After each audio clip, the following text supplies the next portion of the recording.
presenta Palabra de Iluminación con el maestro de las Sagradas Escrituras, Dr. José Becerra. Quédate con nosotros para que recibas las bendiciones.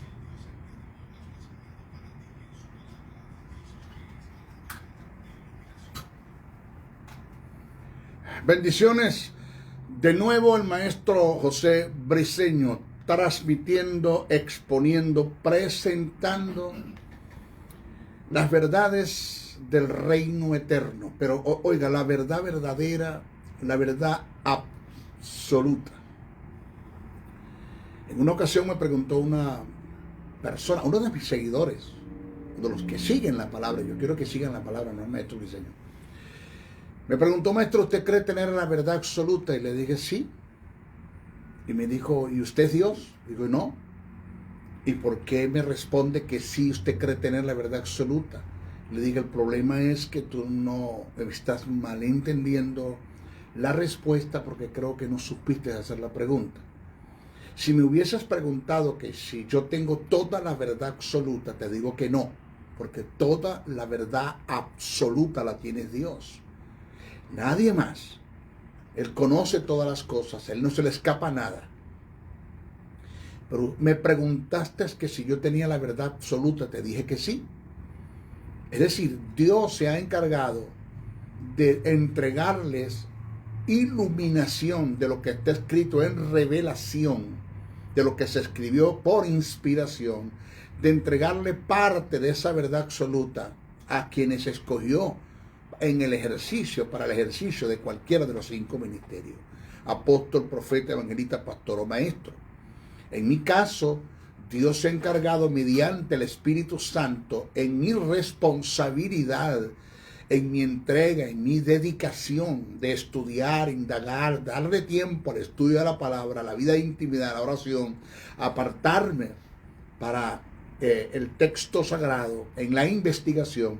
El Espíritu Santo se ha encargado de darme iluminación de lo que está escrito en revelación, de la verdad absoluta.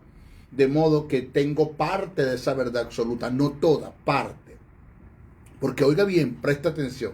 Si lo que te estoy exponiendo a través de la radio, a través de los medios de comunicación, a través de la web, a través de la televisión, si lo que te estoy exponiendo no es la verdad verdadera, no es la verdad absoluta de lo que está en el texto sagrado, de lo que la Biblia quiere decir, no de lo que la Biblia dice, sino de lo que la Biblia quiere decir, entonces estoy perdiendo el tiempo, porque mi trabajo es conducirte a la verdad verdadera, a la verdad absoluta, al pensamiento de Dios, lo que está escrito en el texto sagrado. De no, te estoy enseñando una falsa doctrina. Esto no es que a mí me parece, no es mi parecer, no es mi opinión, no es lo que yo creo, es que qué es lo que la Biblia quiere decir. Ni siquiera lo que la Biblia dice, porque cuando yo digo lo que la Biblia dice, estoy entrando en el terreno del hiperliteralismo. Y cuando yo expongo lo que yo creo que la Biblia quiere decir, estoy entrando en el terreno de la eisegesis, es decir, exponiendo mi propia interpretación bíblica. Pero esto no es lo que enseña el texto sagrado, ni es el llamado de Dios. El llamado de Dios es estudiar el texto sagrado con una forma precisa, concisa y detallada, utilizando los códigos, reglas y principios de interpretación para ser certero en el estudio y tener resultado, y el Espíritu Santo pueda iluminarnos de lo que está escrito en revelación, de la verdad verdadera, de la verdad absoluta. Entonces exponemos no lo que la Biblia dice, no lo que ahí me parece que ella dice, sino es lo que la Biblia quiere decir. Eso es la verdad verdadera, la verdad absoluta. Maestro Briceño, desde el estado de Texas, la hermosa ciudad de Dallas, transmite por ende para un mundo, pasando fronteras. Estamos a través de la nueva 106.5 FM. Búsquelo, baje la aplicación y usted escucha al maestro Briceño. Este es nuestro estudio número 14 de palabras de iluminación. Y estamos tratando tópicos que tienen relación con el tema de lo que es la santidad genuina o la santidad en el alma. Y estamos tratando algunos factores que son muy pero muy determinantes para caminar en una santidad genuina, en una verdadera obediencia, la obediencia que viene por persuasión y la obediencia que viene por contentamiento. Caminar en esas verdades, se necesita conocer algunos factores que nos van a impulsar a hacerlo, nos van a motivar a hacerlo, inspirar a hacerlo. Espérate, yo lo voy a hacer es por esta causa. No entrar en el terreno de la obediencia por opresión y la obediencia por resignación. No, porque ese tipo de obediencia se cuenta como un tipo de rebeldía pasiva. Y eso no es lo que Dios quiere. Otro de los factores que son muy determinantes para entrar en una obediencia por persuasión, estoy persuadido de las verdades del reino eterno, y por contentamiento, es el ser agradecido. El agradecimiento. Mire, el ser carente de aprecio se conoce como un tipo de ingratitud. O sea, el ser desagradecido, que es lo antónimo del ser agradecido, el ser ingrato, el no ser agradecido, eso es un pecado grave que ni siquiera usted tiene la idea de la gravedad que se comete cuando se cae en ese terreno. El ser carente de aprecio se conoce como un tipo de ingratitud. Y esto se refleja, oído, cuando no tenemos cuidado de nuestra vida en el uso vil que le damos, sumergiéndonos deliberadamente en el pecado. Si no sabemos administrar nuestra propia vida, absteniéndonos, es decir, teniendo en karatén, que es el término que utilizó el apóstol Pablo, que tiene que ver con el dominio propio, la fuerza de la voluntad. Si no sabemos administrar, somos buenos administradores e ecónomos, mayordomos, que es lo primero que un ser humano tiene que aprender a administrar. Si usted no aprende a administrar su propia vida, su propio ser, su propio existir, por eso Pablo le dijo a Timoteo, ten cuidado de ti mismo. No le dijo ni del diablo, ni de los demonios, ni del mundo, ni del pecado, ni de la tentación, sino de ti mismo. Porque ni el diablo, ni los demonios, ni el mundo, ni la tentación, ni las ofertas que te presenta la vida van a tener en ti resultados positivos en el aspecto que alcanzaron su objetivo, llevándote a aspectos negativos. Van a tener en ti o van a poder influenciarte y dominarte si tú no le das el lugar. Tú tienes que tener dominio propio.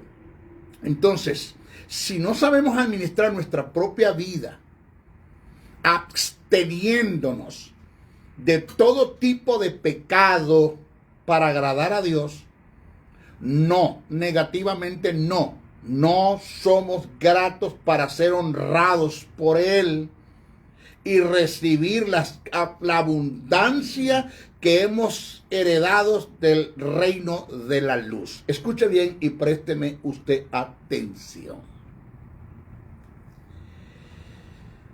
Dios nunca te va a quitar nada por el pecado que tú haces. O sea, tú decides pecar deliberadamente, haces planes y proyectos para pecar en contra de Dios.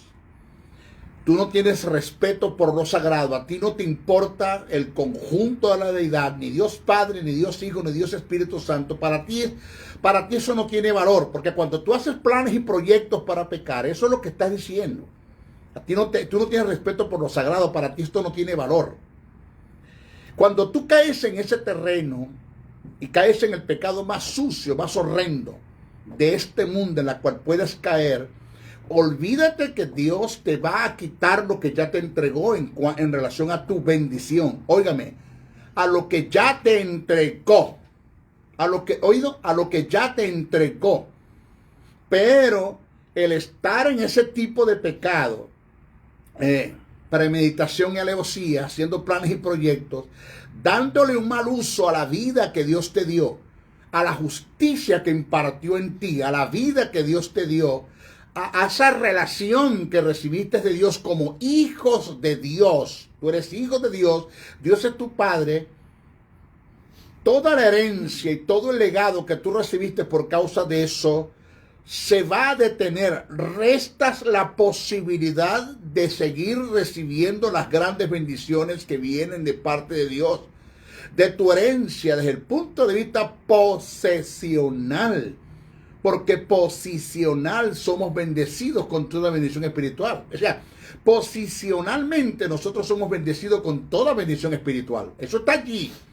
Ahora falta que eso que posicionalmente te dice la Biblia que te pertenece como herencia, como legado, de lo que tú eres, de lo que tú tienes y de lo que tú puedes en Cristo Jesús. Ahora falta que eso se haga una verdad en ti posesionalmente, que es el más grande deseo de Dios. Entregarte la herencia de tu legado, entregarte todas las bendiciones, bendecirte con toda bendición espiritual posesionalmente, porque posicionalmente ya fue un hecho. Entonces es cierto que Dios no te va a quitar lo que ya te dio, pero sí le resta a Dios la posibilidad de seguirte entregando los bienes del reino, la abundancia del reino, los recursos del reino, porque sabe que le vas a dar mal uso. Y Dios no pierde nunca. Dios siempre que te va a entregar algo es porque Él va a ser útil en tu vida. Tú vas a ser un buen mayordomo, ecónomo, un buen administrador.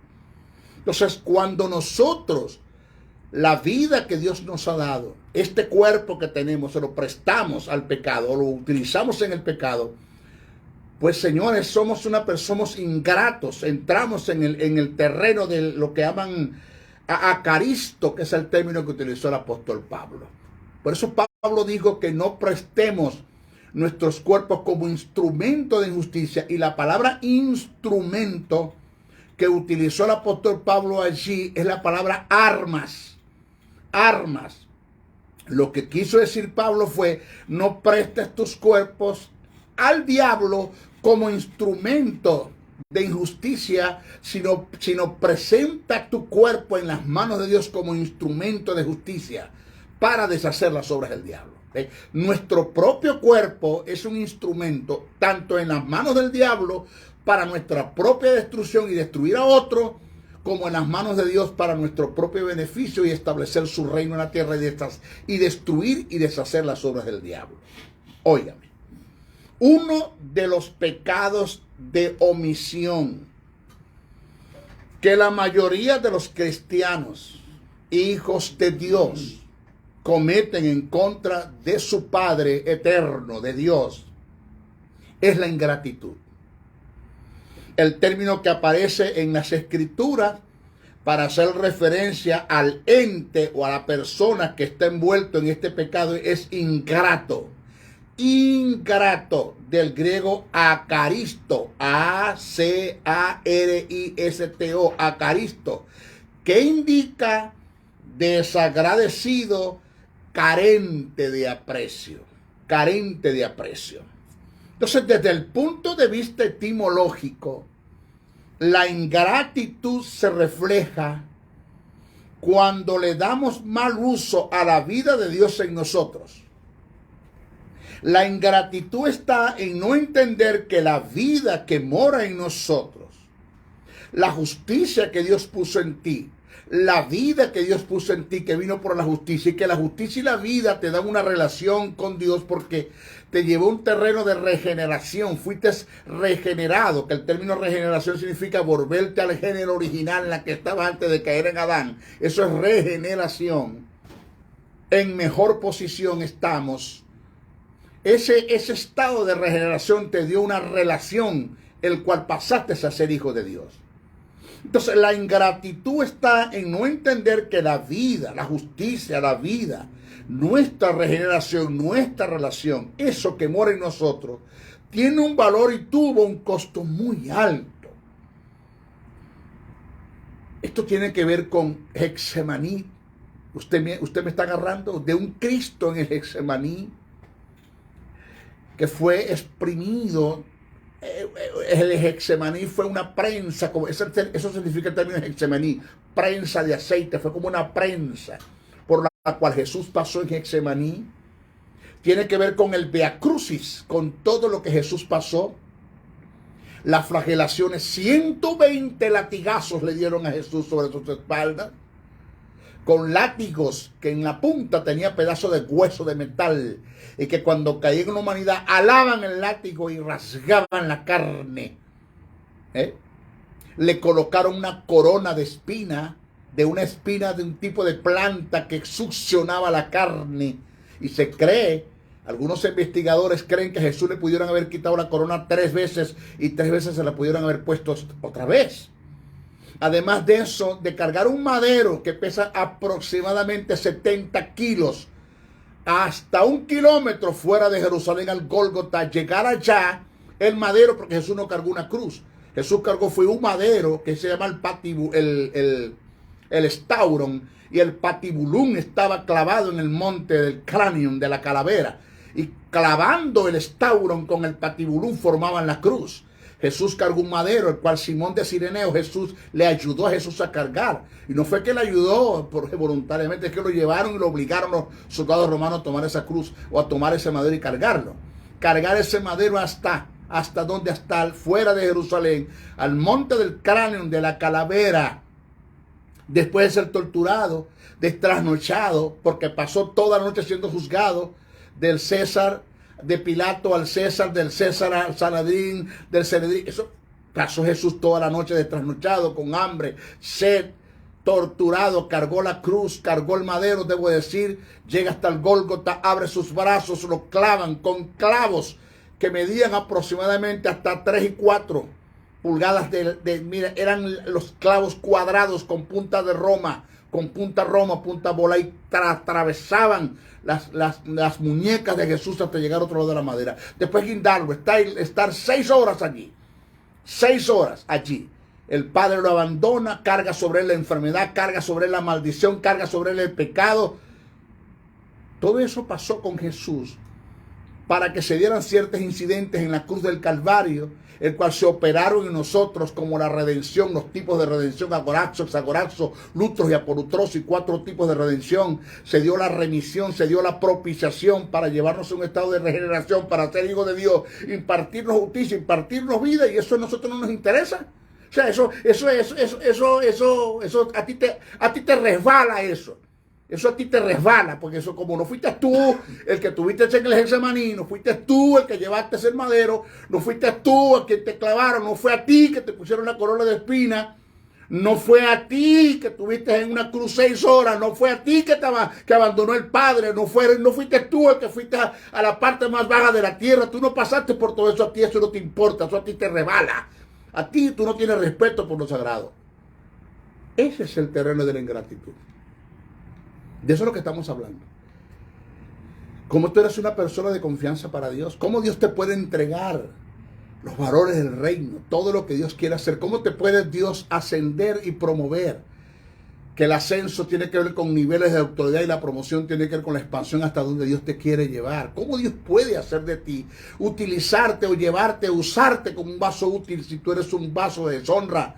Porque fácilmente haces planes y proyectos para pecar. Mira, tú eres una persona agradecida por la vida, agradecida de que hoy amanecimos vivos, agradecido por el oxígeno que respiramos, agradecido por la comida que consumimos, agradecido por los hijos que están con nosotros, por nuestra esposa, agradecido por tantas cosas. Si hubiese, señores, si a nosotros nos colocan un cuaderno de notas con un apuntador para hacer notas de todo lo que tenemos para ser agradecidos, no nos alcanzaría el tiempo, no nos alcanzaría el espacio en un cuaderno de tanto que tenemos que agradecer. Señores, repito, desde el punto de vista etimológico, la ingratitud se refleja cuando le damos mal uso a la vida de Dios en nosotros.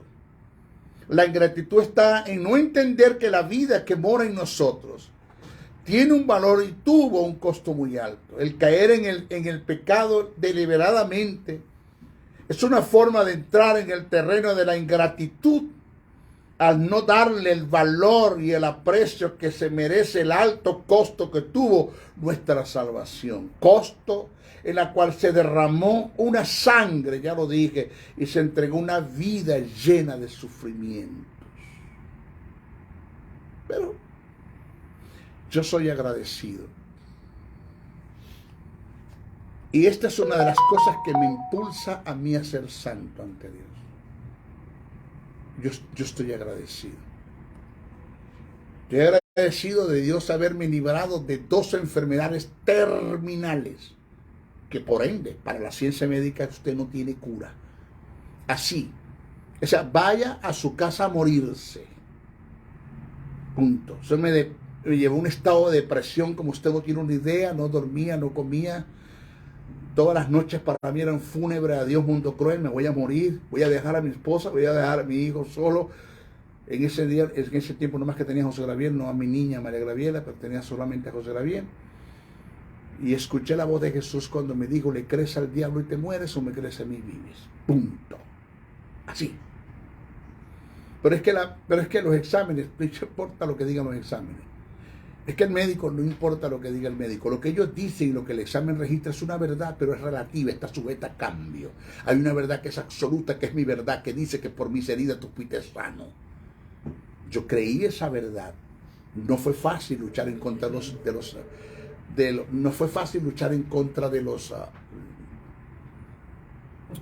sentidos, de los síntomas. No fue fácil. Pero hubo una lucha, libré y pasé al otro lado. El Espíritu Santo intervino por la fe que deposité en una palabra que Jesús me dio. El Espíritu Santo intervino y sanó la enfermedad. 2 terminales. Aquí está el maestro Briceño, presente. El héroe, no. El inmune, no. El Superman, no. El protagonista, no. Aquí todo lo hizo fue Jesús. Él es el protagonista. Él es todo. Él lo hizo todo. Nosotros solo confiamos en lo que Él hizo y el Espíritu Santo operó. Aquí estoy.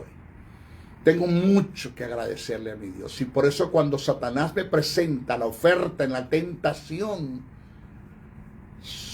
le digo no. El ser agradecido me da fuerzas para tener dominio propio y no dejarme llevar ni arrastrar por el pecado. Le digo no. Estoy muy agradecido. Satanás, tú nada has hecho en bien para mí. Tú lo que me quieres es destruir y acabar. Jesús, todo lo contrario. Tengo un Padre tan amoroso, o el Padre eterno, que Él me da todas las cosas buenas para que las disfrutemos, dice el texto sagrado.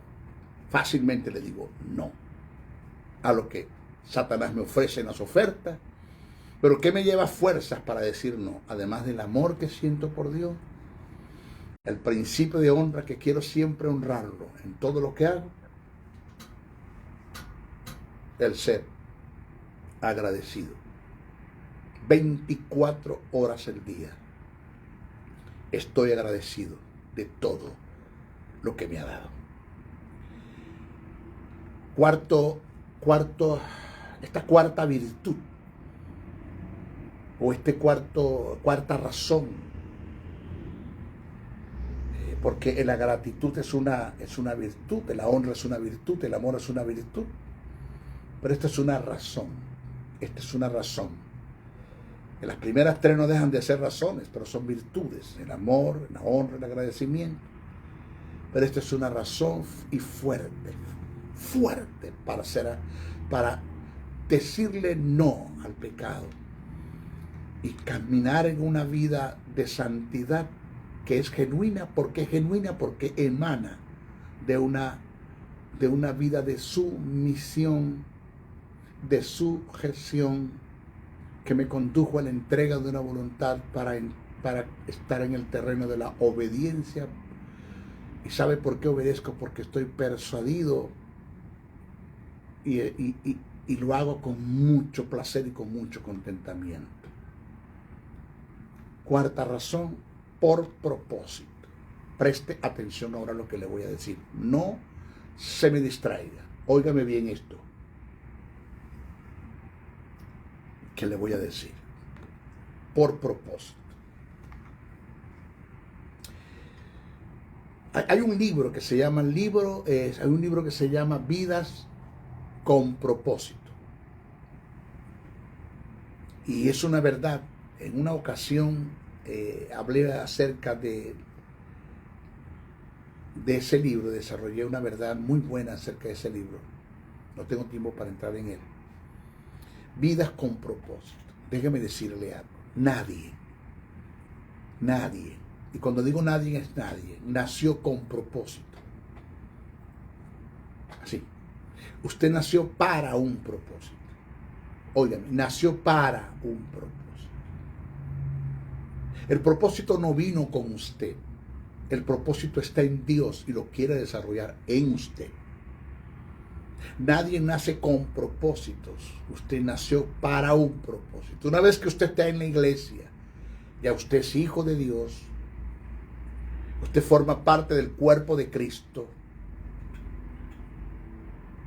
Usted tiene que entender y buscar y descubrir por el Espíritu en su vida devocional de intimidad, apartarse con el Señor leyendo el texto sagrado, en oración, en intimidad. Usted tiene que descubrir para qué Dios lo tiene a usted en su cuerpo. ¿Cuál es la función suya en el cuerpo de Cristo? ¿Cuál es su función? Entonces, una vez que usted descubra o que usted le sea descubierto, porque el Espíritu le va a decir el para qué, entonces cuando tenemos en la iglesia gentes con propósito, con propósito. O sea, que una persona que esté en la iglesia y no tenga y no conozca el para qué Dios lo quiere, eso es delincuencia.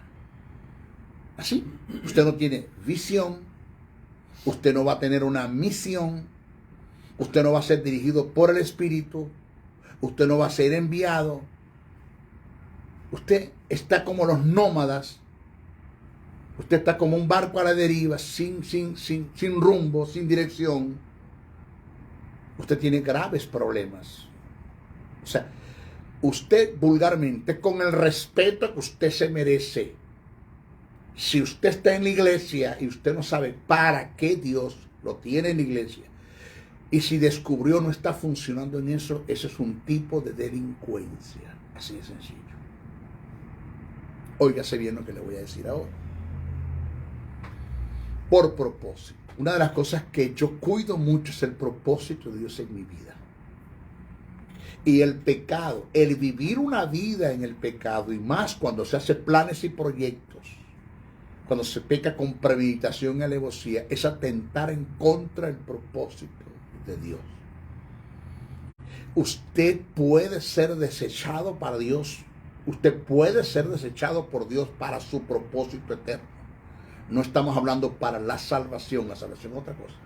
Eso está allí. Pero para su propósito eterno usted puede ser desechado. Jamás Dios nunca le va a negar su paternidad. La relación que Dios tiene con usted no se pierde. Él es su padre. Independientemente de lo que usted haga, Él es su padre. La justicia está allí, la vida está allí, la salvación está allí, la relación está allí, pero se pierde el propósito de Dios en la vida. Porque Dios lo puede usted desechar para el propósito. Lo hizo con Moisés, lo hizo con Saúl, lo hizo con Elí, y lo ha hecho con muchos. Lo dice la Biblia. Esto no es un invento del maestro Brisey. Entonces, perder el propósito de Dios en la vida es perder la vida misma. Es perder la vida misma. Un hombre sin propósito es un ser incompleto. Es un nómada, un barco a la deriva, un ser sin destino. El propósito de Dios en la vida del hombre es la vida misma, ya que Dios preservará la vida de los hombres, oído, por causa de su propósito. O sea que hasta que Dios no cumpla en ti o en mí su propósito eterno, o lo que Dios se propuso hacer contigo y conmigo, jamás nosotros vamos a ver muerte. No sé si usted se acuerda, cuando digo se acuerda es porque lo leyó, no porque estuvo allí. Si es que lee Biblia y estudia la Escritura. No sé si usted se acuerda de aquel profeta llamado Simeón, que siempre visitaba el templo, estaba allí en el templo y era un propósito que lo llevaba al sitio. Que Dios le dio una palabra a Simeón. Le dijo, así le dijo Dios, hasta que tus ojos no vean el Mesías, tú no vas a ver muerte. Te prometo que vas a ver al Mesías.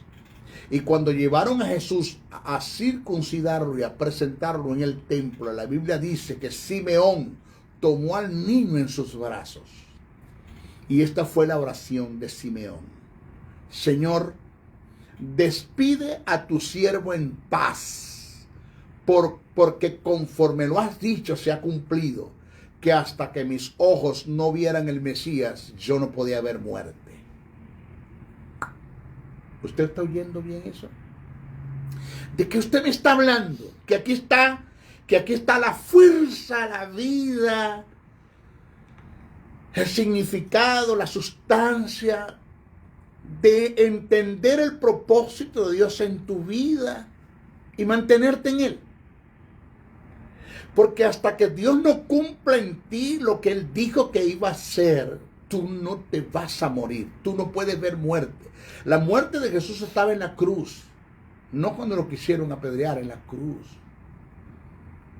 Tú vas a morir en el momento que Dios termine de hacer contigo lo que va a hacer. Por eso es que hay tres tipos de inútiles en la Biblia.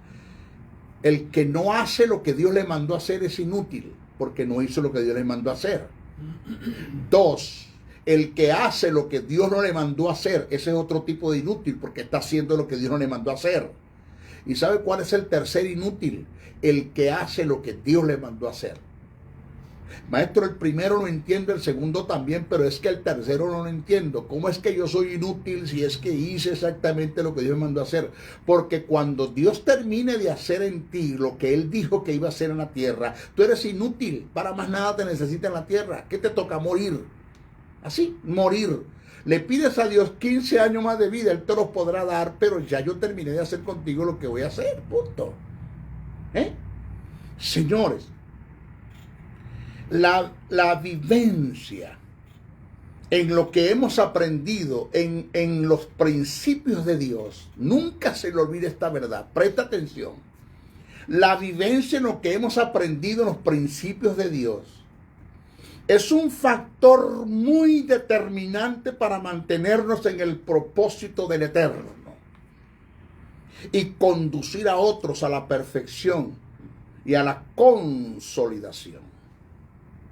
Los apóstoles instaron mucho acerca de la vida intachable en la que nos debemos conducir para apacentar la grey de Dios.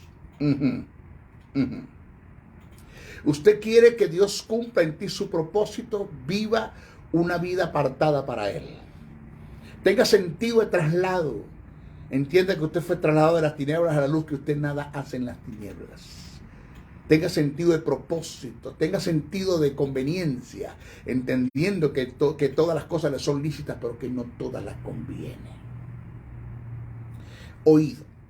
Es de suma importancia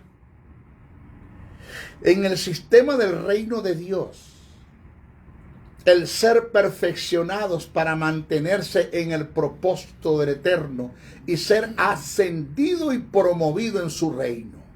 ¿Se acuerda lo que le dije? La ascensión tiene que ver con niveles de autoridad y el ser promovido tiene que ver con la expansión hasta donde Dios te quiere llevar. Pablo dijo a Timoteo, me gusta mucho. El apóstol Pablo escribe esta carta en una cárcel. En la cárcel. Era de tanta importancia el que su hijo, su discípulo Timoteo, tomara la antorcha de una verdad que él conocía y que él vivía 24 horas al día, porque esto dependía el éxito en su vida. Pablo dice a Timoteo, cito, procura con diligencia presentarte a Dios aprobado como obrero que no tiene de qué avergonzarse, que usa, el término usar allí ya lo voy a explicar, que usa bien la palabra de verdad. Eso está escrito en la segunda carta que Pablo escribe a Timoteo en el capítulo 2, verso 15. El original lo expresa como sigue. Así se escribió en el texto originalmente. Cito, pon diligencia en ti mismo, ser aprobado para presentarte ante Dios como un obrero que no tiene de qué avergonzarse, que usa correctamente la palabra de la verdad. Ahí está, la verdad verdadera, la verdad absoluta, no la verdad adulterada.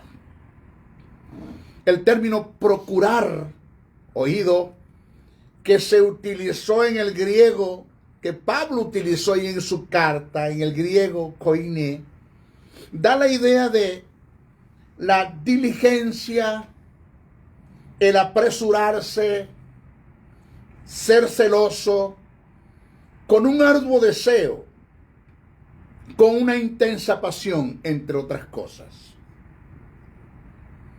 El término presentarse del griego es parastesai, que tiene que ver con el estar ante un escenario como un modelo a seguir, con una figura ilustrativa como ejemplo cabal, como una figura digna de ser imitada.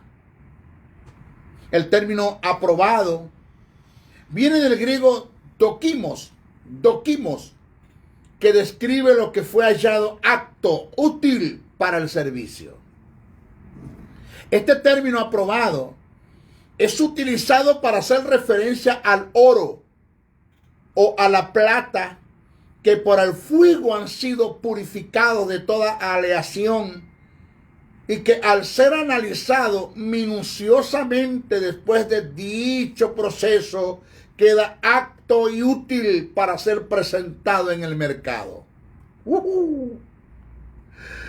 Cuando Pablo dijo a Timoteo, presta atención a esta verdad, procura con diligencia presentarte a Dios aprobado como obrero que no tiene de qué avergonzarse, que usa bien la palabra de verdad, según las características de los términos antes mencionados y analizados. Lo que quiso decir Pablo a Timoteo fue esto. Cito, Timoteo, trata de mantenerte en los principios del reino eterno, en el carácter de Dios y en sus demandas, en su misión, en sujeción y en obediencia, haciendo una vivencia lo que has aprendido de su palabra, para cuando seas analizado por Dios, estés apto para ser ascendido y promovido en su reino eterno. ¡Wow! Señores, oiga esto. Debemos tomar en cuenta que toda promoción, nunca se le olvide esta verdad, toda promoción que venga de Dios a nuestra vida es producto de un ascenso que hemos recibido de Él. Nadie es promovido en el reino de Dios si no ha sido ascendido por Él. El ascenso tiene que ver con niveles de autoridad. Y el ser promovido tiene que ver con la expansión, que viene siendo a el hasta dónde Dios te puede llevar. Todo esto es producto del desarrollo de la vida de santidad en la que vivimos como resultado de la formación de un carácter de acuerdo con los principios y el pensamiento de Dios. Toda esta promoción y este ascenso y promoción vendrán como producto de esa verdadera obediencia en la que nosotros nos vamos a mover, de esa verdadera obediencia. Por otra parte, Pablo insta a Timoteo no vivir de apariencias. Eso está reinando en la iglesia. Gente que tienen una máscara, son una marioneta, viven con una máscara, señores, pero que en el fondo, en el corazón son otras cosas. Son otras cosas. Cuando salen al escenario son una cosa que no son la verdad, que lo que tienes al frente no es la verdad. Gentes que viven disfrazadas, viven de apariencia en nuestras iglesias. Pablo dice a Timoteo, no vivas de apariencia, no fingas la fe. Mira lo que le dice Pablo a Timoteo. Cito: doy gracias a Dios, el cual sirvo desde mis mayores con limpia conciencia, de que sin cesar me acuerdo de ti en mis oraciones, noche y día. No dice día y noche, sino noche y día. Te puedes imaginar la entrega. Deseando verte, al acordarme de tus lágrimas, para llenarme de gozo, trayendo a la memoria, oído, la fe no fingida. ¿La qué? La fe no fingida que hay en ti, la cual habitó primero en tu abuela Loida y tu madre Eunice. Y estoy seguro que en ti también está esa fe, que no es fingida. Por lo cual te aconsejo que avives el fuego del don de Dios que está en ti por la imposición de mis manos, porque no nos ha dado Dios espíritu de cobardía, sino de poder, de amor y de dominio propio. Señores, la moral, la ética, la integridad y la equidad es como un gran piso que con derecho podemos desarrollar y pregonar nuestra fe. Podemos ejercer autoridad y podemos ser administradores de los bienes del reino eterno. Por lo contrario, perderíamos ante Dios y el mundo que nos rodea todos los derechos para seguir fungiendo en el llamado que hemos recibido de Dios y así poder Dios alcanzar su propósito eterno en nosotros. Charles Swindoll plasmó en uno de sus libros una verdad que me hizo reflexionar en gran manera. Qué verdad que este hombre presentó en uno de sus libros, una verdad pero mata demonio. Escúchela. Charles Swindoll dijo, cito: podemos seguir siendo el mejor cirujano del mundo, siendo el más grande de los promiscuos. Sí se puede, sí se puede, sí se puede. 2. Podemos seguir siendo el mejor juez de una nación, siendo el más arrogante y soberbio que haya existido en el mundo. Sí se puede, sí se puede, sí se puede. 3. Podemos seguir siendo el magnate más prestigioso de las naciones con los más altos niveles de corrupción financiera en la que se haya vivido. Sí se puede. Se ha dado el caso, sí se puede, sí se puede. Pero óigame, esto me pateó, perdone usted el vulgo, el término militar que acabo de utilizar, me pateó, me golpeó, me llegó a lo más profundo de mi ser. Pero nunca, nunca, nunca podemos desarrollar en éxito el propósito de Dios en la vida sumergidos en el pecado. Porque todo llamado que viene de Dios no es una profesión, es una vocación. Y te debes a un ser que su naturaleza es pura santidad. Alguien me preguntó, maestro, yo conozco, así me dijo, yo sé de personas. Yo lo sé, maestro, porque yo estuve a su lado. Yo fui su asistente. Yo estuve allí con él. A mí no me hable de él. Me reservo su nombre. Me reservo los nombres de los dos, del ente y de la persona que me lo está diciendo. Por ética. Y que el maestro Briceño no se presta para estar diciendo nombres por los medios. Sé maestro de un hombre que está en pecado. Que tiene problemas de inmoralidad sexual. Que tiene problemas de promiscuidad. Que tiene problemas, maestro, de adulterio, de pornografía, yo lo sé. Como también conozco a otros que tienen problemas de mala administración en el dinero. Tienen codicia y avaricia por el dinero. Tienen un mamón interno. Ellos caminan en la filalguria, en el amor al dinero. A ellos les interesa el dinero. Ellos no están viendo los feligreses o los hijos de Dios como ovejas, sino como cabeza de ganado. ¿Cuántos tengo? ¿Cuánta plata hay? Conozco ese tipo de persona. Maestro, y veo que su ministerio está funcionando. Su iglesia está creciendo. Estoy viendo que financieramente les está yendo bien. Son los que están en el tapete en los congresos, viajes nacionales e internacionales. Tienen yates, tienen aviones, tienen las iglesias más grandes y más lujosas y las instalaciones más hermosas como nadie se las puede tener. Entonces yo no entiendo esto.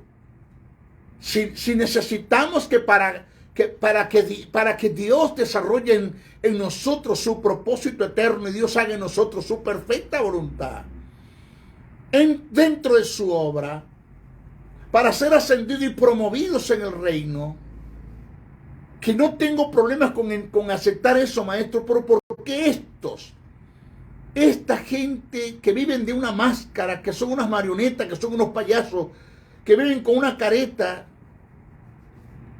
que viven de apariencia, ¿por qué si crecen? ¿Por qué si les crecen las iglesias? ¿Por qué? Y le respondí algo, después me llamó y me dijo, wow, maestro, qué verdad de reino usted me dijo. Y le dije, mira, para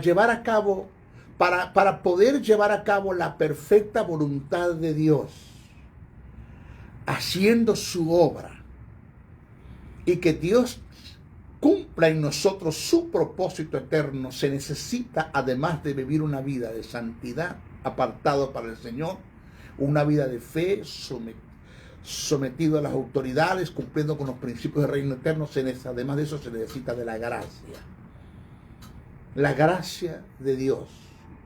Necesitamos ser hombres y mujeres de gracia para que Dios en nosotros cumpla su propósito eterno. Se necesita la gracia. Pero eso es para nosotros cumplir la voluntad de Dios, haciendo su obra y Dios llevando a nosotros su propósito eterno, su gracia. Pero para llevar a cabo la obra de Dios, para llevar a cabo la obra de Dios, sin que estemos haciendo su voluntad y que Dios no esté llevando en ellos su propósito eterno o en nosotros su propósito eterno, es suficiente el humanismo. El humanismo. ¿Sabe qué es el humanismo? El asesino de la gracia. El humanismo es el poder, la fuerza que el ser humano tiene inherentemente en él para llevar a cabo sus propios objetivos, aún dentro de la obra de Dios, sin la ayuda de Dios. Lo puede hacer. Sin la ayuda de Dios lo puede hacer. El humanismo. El humanismo es el asesino de la gracia. Carlos H. Spurgeon en una ocasión dio esta palabra que me llegó al espíritu y no se me ha olvidado nunca. Aquí se la presento. Esto lo dijo Carlos H. Spurgeon. Todo lo que un hombre logre alcanzar dentro de la obra de Dios con el humanismo siempre serán destellos y balbuceos en comparación con lo que ese hombre pudo haber alcanzado con la gracia de Dios en él. Si es cierto que ahorita hay ministerios que aparentemente están crecidos, programas de radio, programas de televisión, yates, tienen aviones privados, dinero, las más grandes instalaciones, son más famosos, en todos los congresos están, y para usted de contar. Pero ante los ojos de Dios son unos pobres, desventurados, miserables y desnudos. ¿Dónde se va a ver la diferencia, maestro? En el tribunal de Cristo.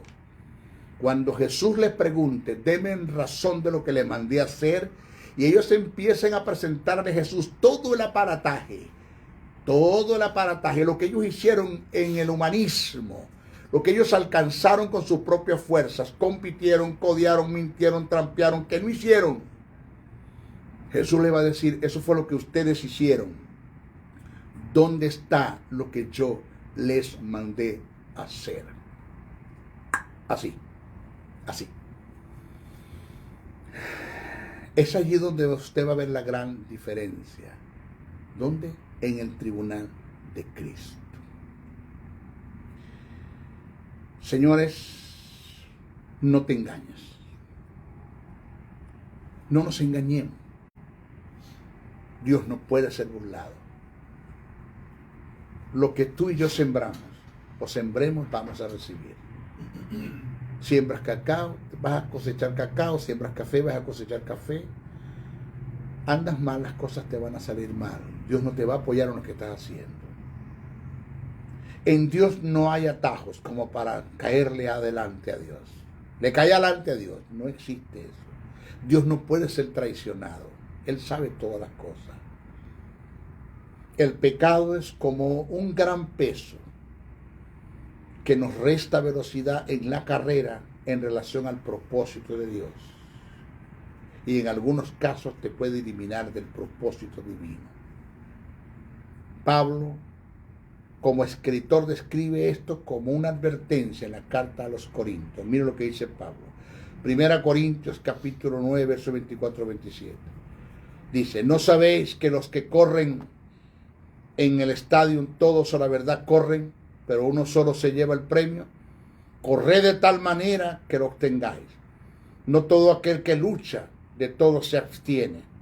Todo aquel que lucha de todo se abstiene. Ellos a la verdad para recibir una corona corruptible, pero nosotros una incorruptible. Así que yo de esta manera corro, no como a la aventura.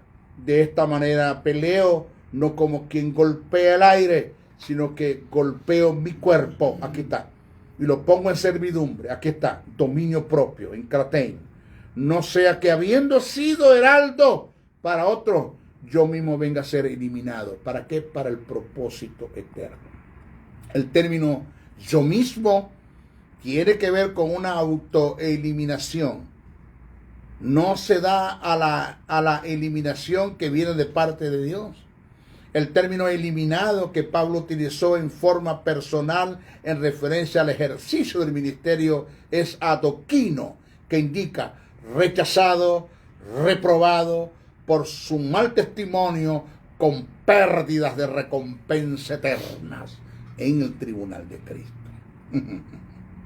Es triste decirlo, porque es triste, que en la actualidad hay creyentes que, siendo llamados por Dios, por causa de su reincidencia en el pecado en forma descarada, perdieron de Dios su aprobación para el ejercicio de su obra. Y lo que hacen dentro de la obra de Dios lo hacen por inercia, por costumbre, por humanismo, por estrategias, por iniciativas propias, que no dejan de tener resultados, pero para efectos de Dios no tendrán recompensa alguna. Hay una gran diferencia en caer en bruces en forma fortuita en el pecado que premeditar el pecado. El que hayamos caído en el pecado cotidiano en forma inesperada es entendido por Dios y se conoce como un pecado por incidente o accidente. Pero el hacer planes y proyectos para pecar en forma descarada, con alevosía, se conoce como rebeldía y es condenado y tomado muy en serio por el gran yo soy. Este fue el pecado de Acán.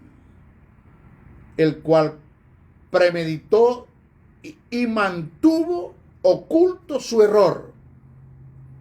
Si usted analiza el pasaje, Acán se movió en 4 pasos que son comunes en aquellos que premeditan el pecado. Acán, 1, vio; 2, codició; 3, tomó; y 4, escondió y ocultó el pecado. Eso lo dice el texto. Usted búsquese.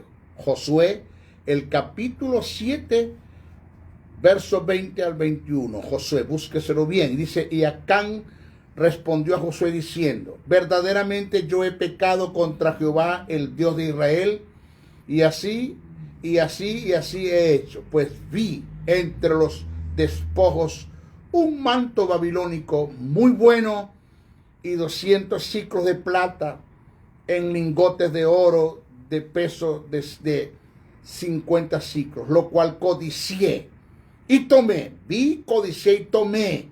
Y aquí que está escondido, y escondió bajo tierra en medio de mi tienda. Este es el denominador común que se está dando en forma descarada en nuestras congregaciones, de ministros y feligreses que vieron el pecado, lo codiciaron, lo tomaron y lo mantuvieron oculto. El problema de Acán fue que se arrepintió después que su pecado fue descubierto. Si él hubiera tomado la decisión de manifestar su pecado en una actitud de arrepentimiento, es probable que Dios lo hubiese detenido o hubiese tenido misericordia de él. El pecado premeditado de este hombre destruyó su vida, su familia, sus bienes y, sin lugar a duda, el propósito de Dios en él. Pablo en sus cartas nos aconseja a no premeditar el pecado, sino a luchar en contra de él. Mira lo que dice el apóstol Pablo y nos vamos. Romanos capítulo 13, verso 13 al 14. Dice Pablo, andemos como de día, honestamente, no en glotonerías y borracheras, no en lujurias y en lascivias, no en contiendas y envidias, sino vestidos del Señor Jesucristo, alabado sea Dios. Y no proveáis es, yo soy el que tengo que evitar esto. No hagas planes y proyectos, no proveáis para los deseos de la carne. Romanos 13, 14, ahí está. Una buena razón para guardarme en santidad para el Señor, su propósito eterno. Señor, perder el propósito es perder la vida. ¿Quién es el maestro briseño en la vida, en la tierra, sin el propósito de Dios? Nadie. Un delincuente, un nómada, un advenedizo, un aventurero, un hombre sin visión, un hombre sin misión, sin dirección del Espíritu. Estoy en una iglesia aplaudiendo, cantando coritos, cantando los mismos coros. Él dijo lo que se mueve, que nunca se mueve nada. Así de sencillo. Cuando el Satanás me presenta la oportunidad para pecar y me da la oferta, me presenta la oferta, yo miro el propósito de Dios en mi vida. Y me acuerdo de estas palabras que me dijo Jesús. Todo lo que Satanás te presenta en oferta, solo están midiendo el nivel de gloria que mi Padre te quiere llevar. Cuando Satanás me presentó la tentación, yo dije para mí, si este animal me está ofreciendo los reinos de este mundo, ¿cómo será lo que mi Padre tiene para mí? Deseché todo y mira dónde estoy, sentado a la diestra de mi Padre. No cedas a la tentación y a las ofertas que Satanás te presenta. Satanás te ofrece mucho, te da poco y te lo quita todo, te deja pelando. Así de sencillo. Se despide el maestro Briseño, hasta nuestra próxima oportunidad. Bendiciones, bendiciones, bendiciones.